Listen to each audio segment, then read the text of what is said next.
In Abuja, temptation rarely looks like temptation. Sometimes it just looks like desperation.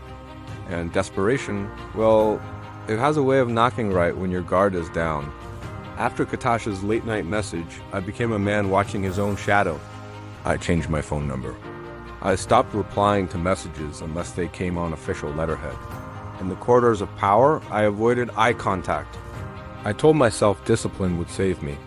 But Abuja just laughed again, and that was when Aisha walked into my office. Aisha Bella Osagi was 29, a widow. Her quiet strength was wrapped in grief. Her late husband had died in a tragic plane crash 2 years earlier. Her father, who was also now gone, had poured every last bit of his retirement savings into a small community primary school in Kuj Area Council. That school was her inheritance. It was her pride. And now it was her burden. The roof leaked. The walls were cracked. The children's chairs were broken. And when my committee released the list of communities approved for the Senator Rashid Youth Education Project, Kuj was not on it. The criteria were strict. Far too strict. Some might say that Tuesday afternoon, my secretary buzzed my intercom. Distinguished, there is a woman outside. She says she must see you today. I was tired. Exhausted, really. I almost said no.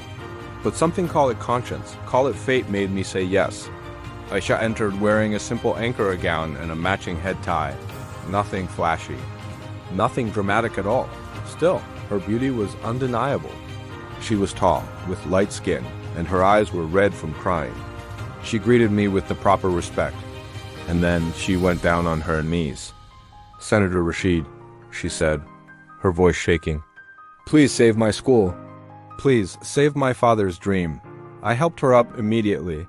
"Please don't do that," I said, my voice gentle. "Sit." I explained everything. The rules, the scoring system, the paperwork. I even showed her the final approved list. She listened quietly, her expression unreadable. Then the tears came. Not a loud sob, but a silent stream running down her face. "If this school closes," she said softly, "over 300 children will have nowhere to go. Many of them are orphans. This school, it's all I have left." I turned to the window. Outside, Abuja shimmered under the afternoon sun, bright and completely indifferent to the quiet tragedy unfolding in my office. "Aisha," I said, my voice firm, "I can't bend the rules. If I start doing that for one person—" "I know," she interrupted gently. Then she added, much quieter, "I will do anything." That word again, anything. The same word Katasha had used. I felt my chest tighten, a knot forming in my stomach. "Aisha," I said, trying to sound dismissive, "please go." But she stood up. She walked closer. Too close. The space between us shrank until I could feel the warmth radiating from her. "I know what people say about women who come to men like you for help," she whispered, her voice a mix of shame and resolve. "But I have no choice. My school is dying. Those children, they are dying slowly." Her hand touched mine. It was light, almost a feather's touch, but it sent a jolt through me. Her eyes, shining with unshed tears, locked onto mine. "If helping my community will cost me my pride," she said, her voice barely audible, "then I will pay." I should have opened the door. I should have called security. I should have remembered Katasha's warning, her face flashing in my mind. But I didn't. Instead, I locked the door. What followed felt unreal, like I was watching myself from outside my own body, a spectator to my own downfall. Desperation met weakness. Weakness met desire.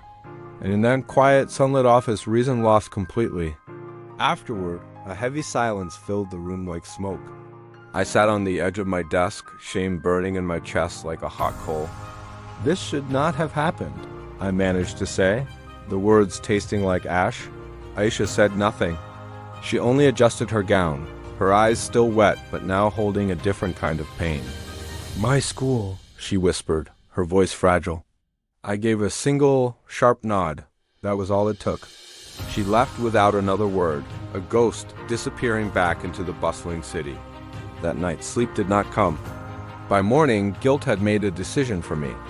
I called an emergency committee meeting. I told them I wanted to reconsider Coogee Area Council based on new data I had supposedly received. The arguments were heated, but in the end, the project passed. 2 days later, the approval papers were signed. Aisha sent one message: "God bless you forever, distinguished." "The children will never forget." I deleted it. I blocked the number. I told myself it was over, but in Abuja, nothing is ever truly over. 1 week later, my secretary dropped a plain brown envelope on my desk. There was no name on it, just a flash drive inside. My hands trembled as I plugged it into my laptop. The video played. It was clear. The angle was steady. The audio was unforgiving.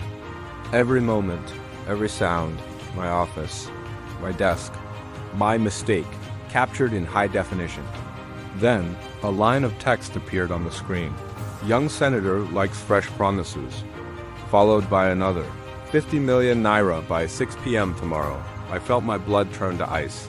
My gaze drifted upward, slowly to the ceiling. The small, unassuming smoke detector above my desk blinked its little red light. Once. That evening, my phone vibrated. An unknown number. A single, chilling line of text.